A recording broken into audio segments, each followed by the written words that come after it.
நாளும் அக்டோபர் மாதம் 25 சந்தித்திருக்கிறோம். நாட்டினுடைய பல பகுதிகளில் இன்று 75 மில்லிமீட்டருக்கும் அதிகமான பலத்த மழை பெய்யும் என வளிமண்டலவியல் திணைக்களம் எச்சரிக்கை விடுத்திருக்கிறது.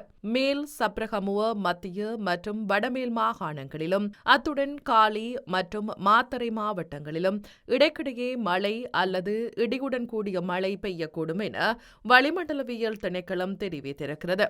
இப்பகுதிகளில் சில இடங்களில் 75 மில்லிமீட்டருக்கும் அதிகமான ஓரளவு பலத்த மழை பெய்யக்கூடும். மத்திய மலை பிராந்தியத்தின் மேற்கு சரிவுகளிலும் வடக்கு, வடமத்திய, வடமேல், மேல் மற்றும் தென் மாகாணங்களிலும் அத்துடன் திருகோணமலை மாவட்டத்திலும் மணித்தியாலத்திற்கு சுமார் 40 தொடக்கம் 50 கிலோமீட்டர் வேகத்தில் அடிக்கடி பலத்த காற்று வீசக்கூடும். பலத்த காற்றும் மின்னல் தாக்கங்களும் ஏற்படக்கூடிய சந்தர்ப்பங்களில் அவதானத்துடன் செயற்படுமாறு பொதுமக்கள் கேட்டுக் கொள்ளப்படுகின்றனர். தாளமுக்க பிரதேசமானது வங்காள விரிகுடாவின் தென்கிழக்கு பகுதியில் இலங்கைக்கு வடகிழக்கு திசையில் நிலை கொண்டுள்ளது. இது மேலும் தீவிரமடைவதுடன் மேற்கு வடமேற்கு திசையினூடாக நகர்ந்து செல்லும் என எதிர்பார்க்கப்படுகிறது.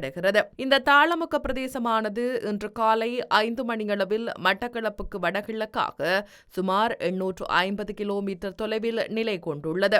இது இன்றையளவில் மேலும் விருத்தியடைந்து தாளமுக்கமாக வங்காள விரிகுடாவின் தென்கிழக்கு மற்றும் மத்திய பகுதியுடன் இணைந்து காணப்படும். இந்த தாளமுக்கம் மேலும் தீவிரமடைவதுடன் நாளை அளவில் சக்தி வாய்ந்த தாளமுக்கமாக மேலும் நாளை மறுதினம் அளவில் ஒரு சூறாவளியாக வலுவடையும் என எதிர்பார்க்கப்படுகிறது. இவ்வாறு சூறாவளியாக வலுவடையும் பட்சத்தில் இதற்கு தாய்லாந்து நாட்டினால் முன்மொழியப்பட்ட மொண்டா எனும் பெயர் சூட்டப்படும். ஆனபடியால் காங்கேசன்துறை தொடக்கம் திருகோணமலை ஊடாக மட்டக்களப்பு வரையான அத்துடன் காலி தொடக்கம் ஹம்பாந்தோட்டை ஊடாக பொத்துவில் வரையான ஆழமான மற்றும் ஆழமற்ற கடல் பிராந்தியங்களுக்கு செல்லும் மீனவர்கள், கடல்சார் ஊழியர்களும் மிகவும் அவதானத்துடன் செயற்படுமாறு கேட்டுக் கொள்ளப்படுகின்றனர். திருகோணமலை தொடக்கம் காங்கேசன்துறை, மன்னார், கொழும்பு, காலியூடாக ஹம்பாந்தோட்டை வரையான கடல் பிராந்தியங்களில் அடிக்கடி மழை அல்லது இடியுடன் கூடிய மழை பெய்யக்கூடும். நாட்டை சூழ உள்ள ஏனைய கடல் பிராந்தியங்களின் சில இடங்களில் பிற்பகல் அல்லது இரவு வேளைகளில் மழை அல்லது இடியுடன் கூடிய மழை பெய்யக்கூடும். கடல் பிராந்தியங்களில் மணித்தியாலத்திற்கு 30 தொடக்கம் 40 கிலோமீட்டர் வேகத்தில் தென்மேற்கு திசையில் இருந்து காற்று வீசக்கூடும். நாட்டை சூழ இருக்கக்கூடிய கடல் பிராந்தியங்களில் மணித்தியாலத்திற்கு 50 தொடக்கம் 60 கிலோமீட்டரிலும் கூடிய வேகத்தில் அடிக்கடி காற்று அதிகரித்து வீசக்கூடும். இவ்வாறான சந்தர்ப்பங்களில் கடல் பிராந்தியங்கள் ஓரளவு கொந்தளிப்பாக காணப்படும்.